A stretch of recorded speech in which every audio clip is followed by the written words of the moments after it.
मेरी प्यारी बहनों को और साथियों को मेरा नमस्कार।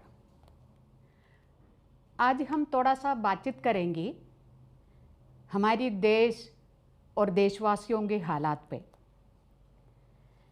इस पे बात करने का हमारी आधार, हमारी जो मूल रेखा, वो हम लेगी हमारी संविधान।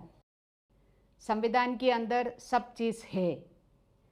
इस देश के बारे में, देशवासियों के बारे में, सरकार के बारे में, चाहे कुछ भी हो, सभी के तमाम चीज़ों के बारे में हमारी संविधान के अंदर बताया गया है। और संविधान भी देखो कितना सुंदर तरीके से उसका हर एक चैप्टर लिखा है। वो शुरू होती है, हम भारत के लोग, we the people of India. यानी इसका मतलब हम कोई भी धर्म में हो, विश्वास रखती हो, कोई भी जाति का हो, कोई प्रांत का हो, कोई भी राज्य का हो, हम सब एक है। इस शब्दों से शुरू होती है।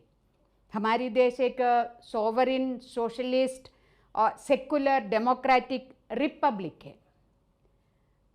और फिर बता रहे कि जस्टिस के, न्याय के बारे में बोल रहे। न्याय भी इस किताब के आगे लिखा हुआ है, न्याय कैसे हमें मिलेगा। और न्याय भी कहाँ, कौन सा न्याय है? सोशल, इकोनॉमिक, पॉलिटिकल, राजनीतिक, आर्थिक, सामाजिक नीति के बारे में बताया है, न्याय के बारे में बताया है। वो न्याय हमें सुनिश्चित करने के लिए इस किताब में ही, हमारी संविधान के अंदर ही फंडामेंटल राइट्स है। फंडामेंटल राइट्स जो है सरकार की जो काम, सारी काम जो भी सरकार हो, वो हमारी इस न्याय को सुनिश्चित करने का कार्य करना चाहिए। पहले हमारी फंडामेंटल राइट्स के बारे में, हमारी हक के बारे में, संवैधानिक हक के बारे में बताया है। फिर बता रहे कि जो सरकार हमारी जो राइट्स को, हमारी जो हक को कैसे सुनिश्चित करना है। इसलिए फंडामेंटल राइट्स के तुरंत बाद डायरेक्टिव प्रिंसिपल्स दिया है हमारी संविधान के अंदर। और इसके बाद बोल रहे कि हमारी ड्यूटीज़ क्या क्या है, हमारे कर्तव्य क्या क्या है देश के प्रति, देशवासियों के प्रति। मैं भारतीय महिला फेडरेशन की, NFIW की जनरल सेक्रेटरी होने के नाते मेरा 90% काम मैं गांव के अंदर महिलाओं के साथ है और झुग्गियों के अंदर महिलाओं के साथ है, बच्चियों के साथ है। तो इसलिए उस आधार पर हम सब अपना अनुभव, इस जो हमारी संविधान में जो बताया हुआ हक हमें कहाँ तक मिला, उसके लिए सरकारों ने क्या किया। अभी 75वां साल में, आज़ादी का 75वां साल में हमने प्रवेश भी किया है। तो इन 75वां साल के अंदर देश की महिला कहाँ है, हम देखें कि देश बहुत आगे बढ़ा है। मैं ये नहीं बोल रही कि देश का कोई विकास नहीं हुआ, देश के बारे में पूरी दुनिया को कुछ पता नहीं है क्योंकि इसमें इधर कुछ भी नहीं हुआ, ऐसा नहीं है। हमारी देश, भारत देश पूरी दुनिया के अंदर बहुत सारे चीज़ों के लिए बहुत जाने माने जो पहचानती भी है, उसका एक पहचान है। तो ऐसा जो विकास हो रहे 75 साल के अंदर, तो महिला कहाँ है इस विकास की प्रक्रिया के साथ? क्या महिला है या महिला कई और है? कोई भी देश का विकास, जो बेसिक राइट्स है, वो शिक्षा हो, स्वास्थ्य हो, या जो एम्प्लॉयमेंट हो, ये सारी चीज़ जनता को प्रोवाइड मिलेगा या प्रोवाइड करना ही होगा, विकास यदि देश असली में हो रहे तो ये एक बात है कि ऐसा नहीं है कि हम देखें, चाहे वो हम शिक्षा के क्षेत्र में देखें, चाहे स्वास्थ्य के क्षेत्र में देखें, चाहे वो जो अपना घर होने का हमारी हक के बारे में उसको देखें, काम के क्षेत्र में देखें, ये महत्वपूर्ण इस चीज़ होंगे। और ये सब बेसिक राइट्स है, वो कहाँ कितना तक हम महिला के पास पहुंच गया है। किताब में, इस संविधान की किताब में ये सारी चीज़ें वो हमारी ज़िंदगी में कितना तक आ गया है, जो अक्षर से निकल कर हमारी ज़िंदगी में वो पहुंच गया या नहीं।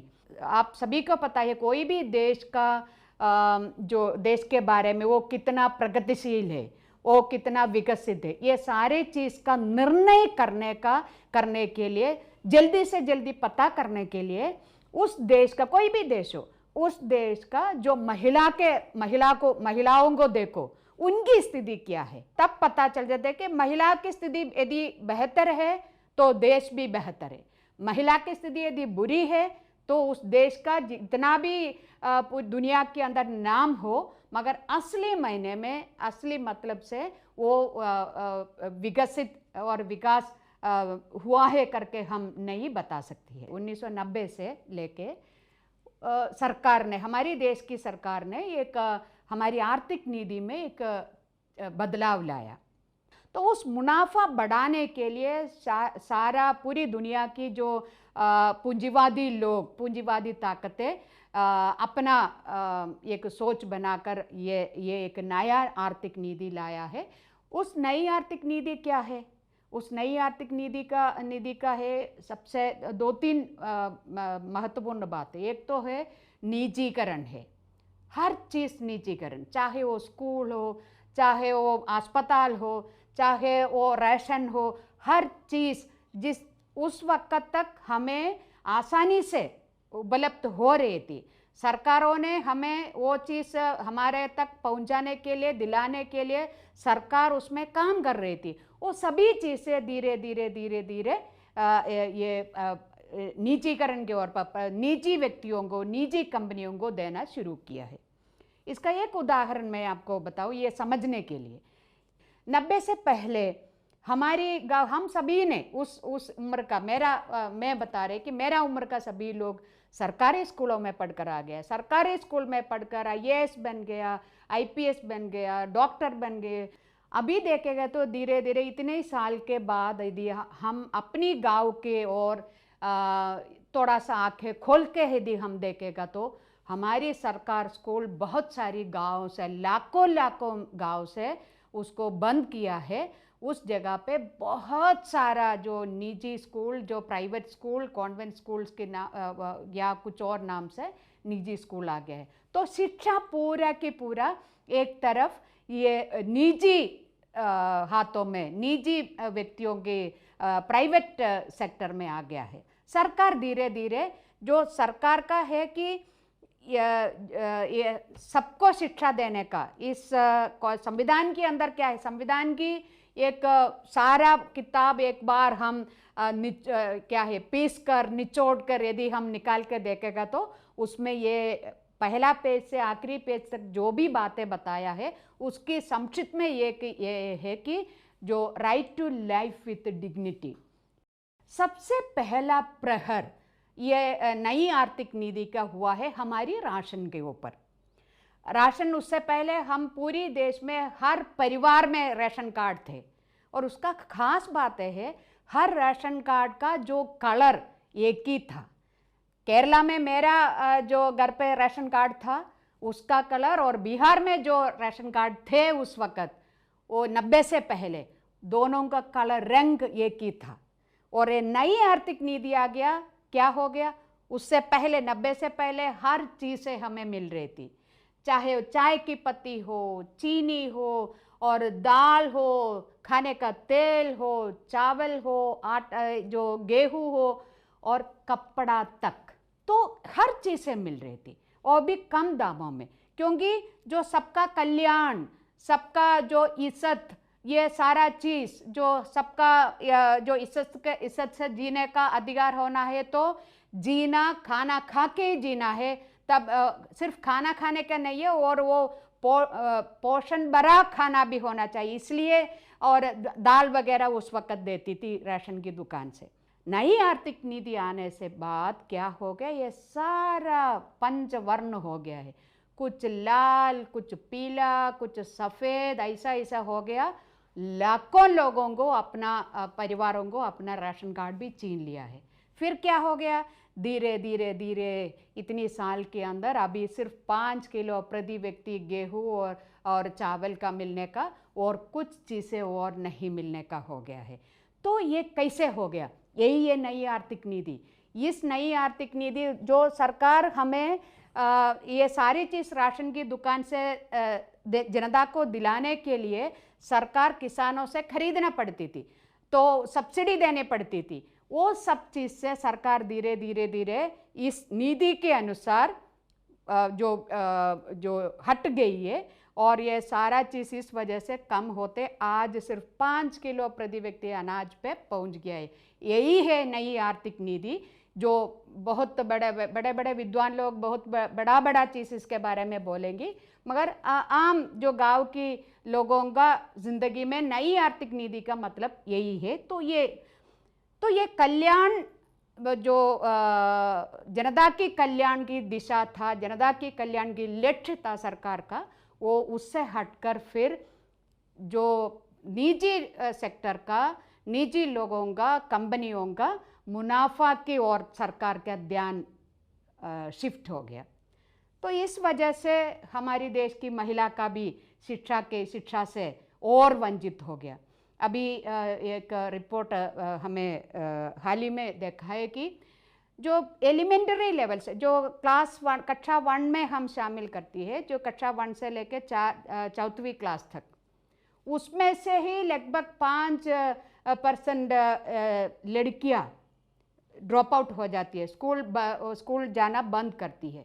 फिर वो बाकी जो चलते चलते 11वीं 12वीं तक पहुंचने वक्त इसका संख्या सिर्फ 4%। 100 बच्चा क्लास 1 में शामिल एडमिशन ले लिया तो 11वीं 12वीं में पहुंचते वक्त 10 से भी कम लड़कियां रह जाती है, बाकी सब निकल जाती है। यही स्थिति है आज।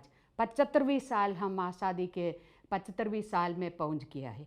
तो फिर स्वास्थ्य के बारे में क्या मैं बताऊं कि सरकार कहीं पर भी देखो इतना स्पेशलिटी अस्पताल, ये अस्पताल, आँखों की एक अस्पताल, कान की दूसरी अस्पताल, हार्ट की क्या है, हृदय की एक अस्पताल, लिवर की एक अस्पताल, पता नहीं कहाँ हर एक अंग का अलग अलग अस्पताल, स्पेशलिटी अस्पताल आ गया है।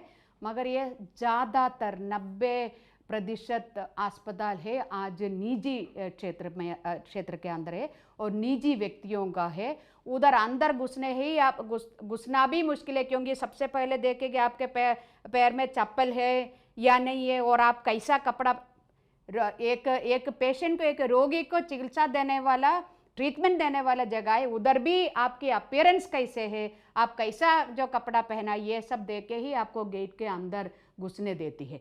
हमारी देश में अंदर जैसे मैंने बोला कि ज़्यादा सा संख्या में सरकारी अस्पताल नहीं है, और सरकारी अस्पताल है तो उधर कोई सुविधा नहीं है, क्योंकि पूरी ध्यान जो निजी अस्पतालों के ऊपर, उनको फ्री में मुफ्त में पानी का, उनका ज़मीन का, उनकी बिजली का, हर चीज़ से उनको लिए जो निजी अस्पतालों को हर चीज़ मुफ्त में या कम दरों में दे रही है। मगर सरकारी अस्पतालों को उधर एक कमरा भी ज़्यादा बनाने के लिए कोई कोशिश नहीं हो रही है। तो ये फिर किसको इसका असर होगा, किसका ऊपर होगा? वो इस देश की आम जनता का है। तो ऐसा एक हालात है। हमारी जो कानून है, एक खाद्य सुरक्षा कानून, उस कानून के अंदर एक व्यवस्था है, वो ये है कि जो गर्भवती महिला को कम से कम 6,000 रुपया आप मिलना चाहिए प्रसव, जो मैटरनिटी एंटाइटलमेंट को लेके। ये कानून है, हमारी देश की संसद ने पास किया हुआ कानून है। और एक दिन हमारी देश की प्रधानमंत्री, हाल ही के प्रधानमंत्री श्री नरेंद्र मोदी ने चैनल के माध्यम से देश को बताया कि आज के बाद जो भी महिला गर्भवती होगी सबको मिलेगी जो मैटरनिटी एंटाइटलमेंट। हम भी बहुत शौक हो गया एक इतना बड़ा एक अनाउंसमेंट कर देना। मगर इसके बाद क्या हो गया? इसके बाद यही हुआ है, उन्होंने पॉलिसी बनाई सरकार ने, मोदी सरकार ने। उस पॉलिसी में क्या बताया कि आपको 5,000 कानून के तहत 6,000 रुपये मिलने का हक है, कानूनी हक है हमें। मगर इनकी ये अनाउंसमेंट के बाद मोदी जी का सरकार ने, केंद्र की सरकार ने नीति बनाई है, उस नीति के तहत बोल रहे 5,000 रुपये मिलेगा। ठीक है।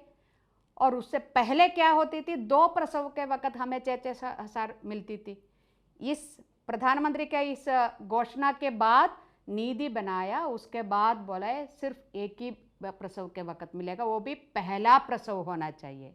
और उसके बाद क्या बोला है कि माँ की उम्र 19 साल की ऊपर होना चाहिए। तो ये सरकार का जो एक सोच है, शादी के बाद 1 साल में बच्चा होगी, इसलिए 19 साल रखा है, क्राइटेरिया रखा है, मापदंड रखा है। मगर हमारी देश में 25% महिलाएं वो पहली बार माँ होती है 18 साल के पहले। तो जो नई नीति लाया है प्रधानमंत्री ने, नरेंद्र मोदी जी ने, उसके अंदर से एकदम से एक अनाउंसमेंट के, मीडिया के माध्यम से एक अनाउंसमेंट के, उसमें से ही 25% माँ है उस मैटरनिटी मातृत्व योजना की अंदर से बाहर, एकदम बाहर उनको बहका है।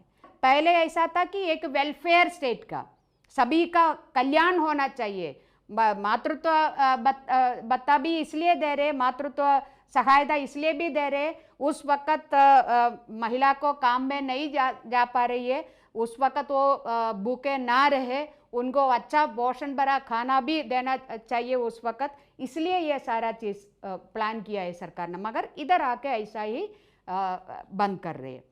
और हम देखें शिक्षा के क्षेत्र में महिला कहाँ है। एक तो है अंतर्राष्ट्रीय स्तर का भी रिपोर्ट हो या नेशनल स्तर का भी रिपोर्ट हो या राज्य की सरकार की रिपोर्ट स्तर का रिपोर्ट हो, हर रिपोर्ट ये बता रहे कि हमारे देश के अंदर महिला और पुरुष का बीच में जो वेतन है ना, वेतन में कोई बराबरी नहीं है। 100 रुपया पुरुषों का वेतन है तो उसी काम करने के लिए महिला को मिलेगी 60 रुपया, 40 रुपये का फर्क, और कई कुछ जगह पे मिलेगी 35 रुपया। कितना रुपया का फर्क है। इतना बड़ा जो वेतन एक ही काम में दोनों को, महिला और पुरुष को, इतना बड़ा एक ये है। और दूसरी बात कि महिला की जो काम करने वाला उम्र की महिला, उनमें से सिर्फ 19% महिला का ही काम है।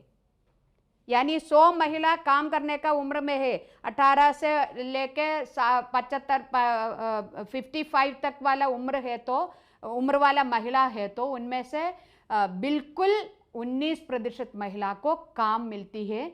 और वो भी काम कैसा है, बिल्कुल अच्छी काम नहीं मिल रही है। जो आंगनवाड़ी, आशा और मिड डे वर्करों ने एक ऑल इंडिया की स्ट्राइक किया है, और हम बोल रहे हैं उनको वर्कर, मगर सरकार की तरफ से ये लोग वर्कर नहीं है, ये वॉलंटियर है। तो इसमें लाखों पूरी की पूरी महिलाएं हैं, मगर क्यों इसको वॉलंटियर के रूप में, जो सुप्रीम कोर्ट का अंदर भी उन्होंने, केंद्र सरकार ने लिखित में दिया है, ये सब कोई वर्कर नहीं है, ये वॉलंटियर है। अभी आशा वर्कर को आपने देखा है कि कोविड काल के अंदर जो फ्रंट लाइन हेल्थ वर्कर, सबसे पहला जनता के पास पहला कॉन्टैक्ट है। कोई भी जो हेल्थ के सेवा जो स्वास्थ्य की सेवा को लेके, डॉक्टर पहला नहीं, आशा वर्कर आपके पास पहले पहुंचती है। तो उतना महत्वपूर्ण काम करने वाला आशा वर्कर को, आशा कर्मचारी को या आशा बहन को वर्कर की दर्जा नहीं है, क्योंकि हमारे देश के अंदर जो बच्चे और महिलाएं कुपोषित हो रही है। हमारी 1/3 महिलाएं और इससे भी ज़्यादा महिलाएं की कुपोषित है, और हमारे देश की आधा से ज़्यादा 5 साल के अंदर वाला बच्चा है, और बच्चा भी कुपोषित है। तो बच्चा कुपोषित का मतलब क्या है? बच्चा कुपोषित तो आने वाला पीढ़ी भी कुपोषित है।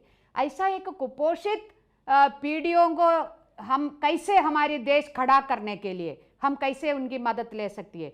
सबसे ज़्यादा महिला कृषि क्षेत्र के अंदर है। कृषि क्षेत्र के अंदर फुल टाइम होकर काम करने वाला जो पूरी वर्कर को देखेगा तो उनमें से 75% महिला है, और पूरी कृषि का जो कार्यक्रम देखेगा तो कृषि का जो सारा काम को देखेगा तो 80% काम महिलाएं कर रही है। मगर क्या इन महिलाओं के नाम पे अपना एक जमीन का एक टुकड़ा है? हमारे पास हमारे खुद का, हम आप सोचिए सुनने वाला जो हमारी साथी, हमारी अपनी नाम पे क्या कोई एक जमीन का एक टुकड़ा है? ये बहुत बड़ा एक प्रश्न है। हमारे देश में जो अपनी नाम पे जमीन थोड़ा सा भी 1 हेक्टर भी जो है वो सिर्फ 10% से भी कम महिला के नाम पे है। मगर अभी भी देखो 10% महिला का भी जमीन का हक नहीं है, जमीन का अधिकार नहीं है। तो काम के क्षेत्र में भी नहीं, या ऐसा हमें बढ़ने का, आगे बढ़ने का, एक इज्जत से जीने का अधिकार पाने का, उस अधिकार से लेके आगे बढ़ने का एक ये ऐसा एक कोई चीज़ सरकार ने अभी तक, जो सरकार ने जो चीज़ें नहीं कर रहे, और ऐसा धीरे धीरे हम हर जगह से हम निष्कासित हो रही है, हमें पीछे धकेल रही है, हमें कोई कोने पे लाके रखा है। ये तमाम चीज़ों की वजह से, शिक्षा नहीं, स्वास्थ्य सेवा नहीं, काम नहीं है तो आमदनी नहीं, और फिर आमदनी नहीं तो अच्छी एक सोसाइटी के अंदर कोई हमें एक्सेप्टेंस नहीं, ये सारा चीज़ों की वजह से क्या होती है कि अब देख सकती है कि पिछली कुछ सालों से, खास कर जो बीजेपी की नेतृत्व वाला एनडीए, नरेंद्र मोदी प्रधानमंत्री के पद पे आने के बाद यदि हम देखें, उससे पहले सब चीज़ अच्छा था, और ये नहीं मैं बोल रही है, तभी था महिलाओं के खिलाफ जो सारी उनकी अधिकार का उल्लंघन होती थी। मगर इस पिछले 7 साल से हम देखेगा तो वो उल्लंघन का एक रूप भी बदला है, और उस उल्लंघन का संख्या भी बढ़ा है, मगर उस उल्लंघन का के लिए जो करने वाले को शिक्षा भी नहीं मिल रही है। तो वो करने वाला गुनहगार, ज़्यादा से ज़्यादा गुनहगार बच जाती है, वो कानून की क्या है, हाथ के अंदर नहीं आती है। ये एक नई परिस्थिति है जो बीजेपी को और नरेंद्र मोदी हम प्राइम मिनिस्टर को हाथ दिखा के रास्ता दिखाने वाला जो आइडियोलॉजी है, वो जो सोच है, वो सोच आरएसएस का है। वो आरएसएस का सोच ये है कि आरएसएस मनुवाद पे विश्वास रखती है। मनुवाद पे विश्वास रखने का मतलब ये है कि महिला का जो जगह है घर का 4 दीवारों के अंदर है। महिला राजनीति में आने का कोई जरूरी नहीं है, शिक्षा के लिए आने का कोई जरूरी नहीं है, महिला कोई चीज़ों में बराबरी का हिस्सेदार होने का हक महिला का, ये सोच है मनुवाद सोच। तो उस मनुवाद सोच में विश्वास रखने वाला आरएसएस आने के बाद, जैसे मैंने बोला कि महिला के ऊपर जो अत्याचार बढ़ती ही जा रही है, और इसका रूप मैंने बोला है बदला है। पहले इतना नहीं था कि जो क्या है रेप होती थी, मगर इस प्रकार का जो जैसे हमारी दिल्ली में जो निर्भया हुआ है, और अब हाल ही में भी मुंबई निर्भया हुआ है, उस प्रकार का क्रूरता के साथ, उस प्रकार का एक हम हैरान होते हैं, हमें सोचते वक्त भी हमें डर होती है, उसी प्रकार का क्रूरता के साथ जो क्या है वायलेंस, जो अत्याचार महिला के साथ, पहले ऐसे नहीं थे। और वो भी जो चीज़ हम देखें, यदि दलित महिला के बारे में देखें, उनका भी कितना भयानक उनका अनुभव है। क्या मैं और बोलूं, हमारी देश 75वीं साल आज़ादी का मनाने के लिए शुरू हो रही थी, उससे कुछ दिन पहले हमने देखा इस देश की मुसलमान महिलाओं को सोशल मीडिया के माध्यम से ऑक्शन कर रही है। लगभग 100 महिला को, मुसलमान महिला को उनकी चेहरा फोटो दिखाकर ऑक्शनिंग हो रही है। सुल्ली डील, आपको पता होना चाहिए, इस देश में पूरी दुनिया की बीच में इतना बड़ा एक नाम है, उस देश का अंदर 75वीं साल जो प्रवेश किया है आज़ादी का, तभी हो रही है। हमारी जो देश की मुसलमान महिला को ऑक्शन करना पब्लिकली, उसको अभी तक कोई कहीं पर भी इसका कौन इसका गुनहगार है, और इसमें हमें ये देखना है कि गुनहगार कैसे बच जाती है। उसका भी एक तरीका, नई तरीका अपनाया है ये जो संघ परिवार संगठनों से, संगठन की लोगों ने, कि अभी पार्लियामेंट की सेशन, अभी मानसून सेशन चल रही थी, उस वक्त पार्लियामेंट की तुरंत बाहर बहुत सारे लोग, 500 से भी ज़्यादा लोग इकट्ठा होके कैसे कैसे नारा लगाया पार्लियामेंट के बिल्कुल बाहर। मैं बता रही है, पुलिस वाले देख के खड़े हो जाती है, और एक कम्युनिटी को, खास कर मुसलमान कम्युनिटी को टारगेट करके उनकी मुल्ला का गला काटेगी और राम राम कहते जाएगी, जय श्री राम बोल के जाएगी। कुछ भी ऐसा गुनाह करे, महिला का रेप करो, उसको इतना क्रूरता से उसको मार डालो, उसके बाद आप बोलो जय श्री राम, आपका गुनाह माफ। कोई पुलिस वाला आपके पास तक नहीं आती है। यदि आ गया तो आपको ले जाके पुलिस स्टेशन में बिठा के आपको बहुत अच्छी तरीके से डिसेंटली, कोट एंड कोट, आपको सारा सुविधा, चाय वाय सब कुछ देगी, क्योंकि आपने जय श्री राम बोला है हर गुनाह के बाद। चाहे वो पहलुकान का को जो हुआ है उसके बाद हो, जुनैद को जो हुआ है उसके बाद हो, या हाथरस में जो हुआ है उसके बाद हो, जो दलित लड़की का रेप और उसका डेथ भी हो गया, उसकी बॉडी कैसे माँ बाप को अनुमति के बगैर कैसे रातों रात पुलिस ने जला दिया। अभी 29 को, सितंबर 29 को 1 साल होगा। तो जय श्री राम बोलो सब कुछ, यही एक स्थिति हमारे देश के अंदर। तो एक तरफ ये है कि महिला को कहीं कोई प्रकार का एक बराबरी का दर्जे का बात ना सोचने, इसके खिलाफ सोच रखने वाला ताकतें आज सत्ते पे है।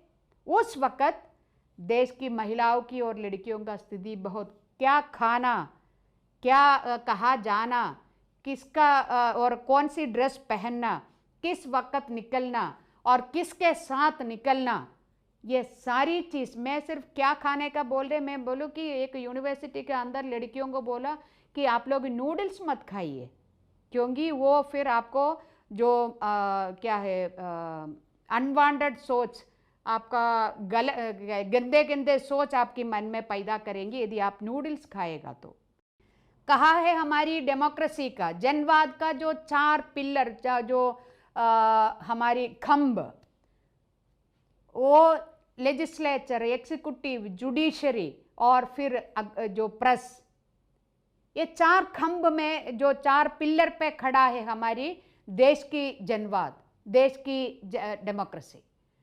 वो चारों खंभ में महिला कहाँ है? क्या लेजिस्लेचर में महिला है? क्या एग्जीक्यूटिव में महिला है? क्या जुडिशरी में महिला है? अखबार की स्थिति क्या है? उनको कैसे डील कर रही है? 25 साल इस देश की महिला दूसरे मुद्दे के साथ महिला आरक्षण बिल पास करो 33%, इसको लेकर लड़ाई लड़ रही है, संघर्ष कर रही है, मगर अभी भी हमें 14.4% महिलाएं हैं। तो ये इसी प्रकार देखेगा तो बहुत सारी मुद्दा, बहुत सारी इश्यूज़ के सामने महिला को खड़ा होना पड़ रही है, हो रही है, चैलेंज कर रही है। यदि हमारी सुप्रीम कोर्ट के उच्चतम न्यायालय के अंदर जो मुख्य न्यायाधीश ने के खिलाफ एक जो सेक्सुअल हरासमेंट का केस आया था, उस वक्त भी हो इस देश की महिला खड़ा हुआ है उसके खिलाफ।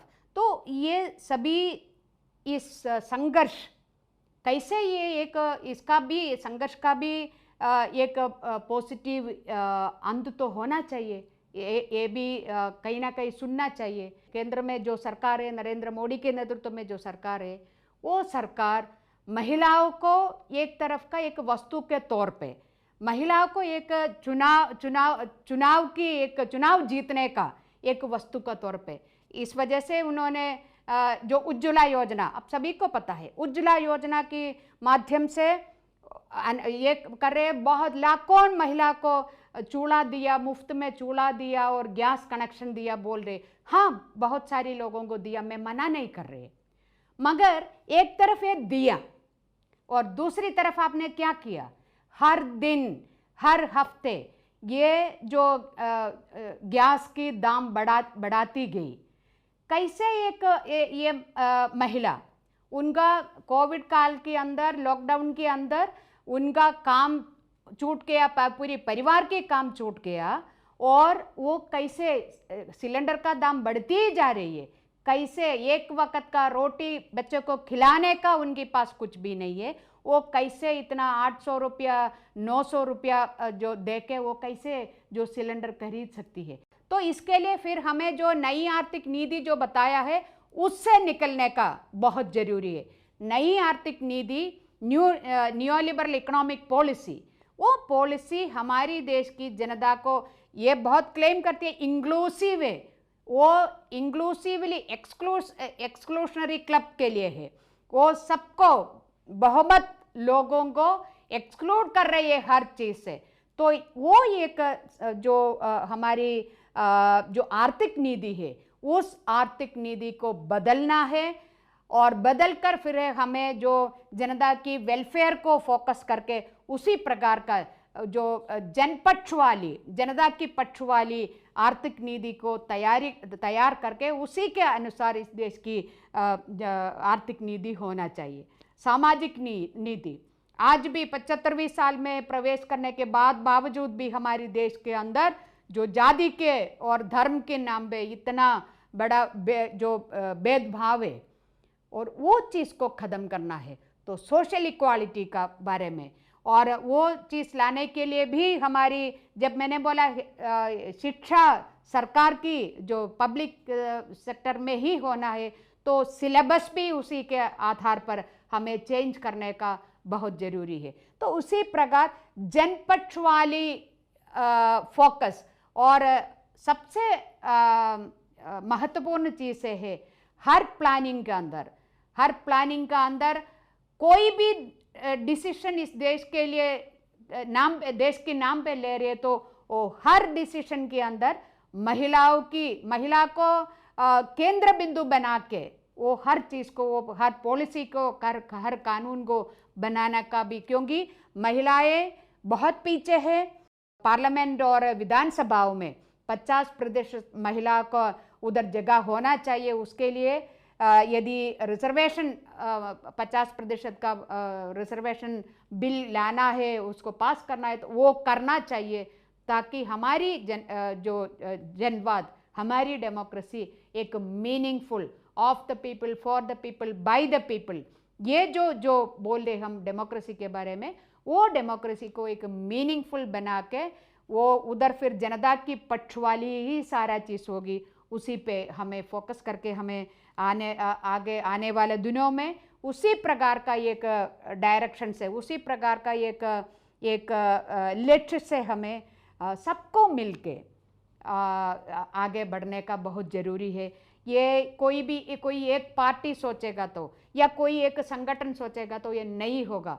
तो टाइम डिमांड्स, जो अभी का काल ये मांगती है कि सभी जो जनवादी ताकतें, चाहे वो पॉलिटिकल राजनीतिक पार्टी हो या संगठन हो, वो सबको एक साथ आने का, सिविल सोसाइटी ऑर्गेनाइजेशंस और राजनीतिक पार्टियां और तमाम महिला संगठनें, सब लोग एक साथ आने का, विद्यार्थियों का और नौजवानों का, सब लोग एक साथ आके एक बहुत बड़ा देश के लिए, देशवासियों के लिए, देश आगे बढ़े तो सब एक साथ आगे बढ़ेगी, नहीं है तो हम सब लोग बिखर जाएगी, इधर उधर होगा। हमारी आगे जाने, विकास की दौर प्रक्रिया के साथ आगे बढ़ने का बिल्कुल संभव नहीं होगी। मेरा पूरा उम्मीद है जनता अपने अनुभव से, अपनी ज़िंदगी के अनुभव से, खास कर महिलाएं अपनी ज़िंदगी की, अपने बच्चों की ज़िंदगी के अनुभव से, अपने परिवार की अनुभव की आधार पर वो लोग सोचेगी, और सिस्टम को बदलने का, और जो सत्ते को बदलने, आज सत्ते पे जो ताकतें हैं उनको बदलने का एक बहुत अहम निर्णय लेगी। उस प्रक्रिया की ओर सब लोग मिलके बढ़ेंगे और हम लड़ेंगे और जीत आज नहीं तो कल इस देश की जनता की होगी। इस उम्मीद से मैं समाप्त करती हूँ। तमाम साथियों को नमस्कार। इंकलाब जिंदाबाद।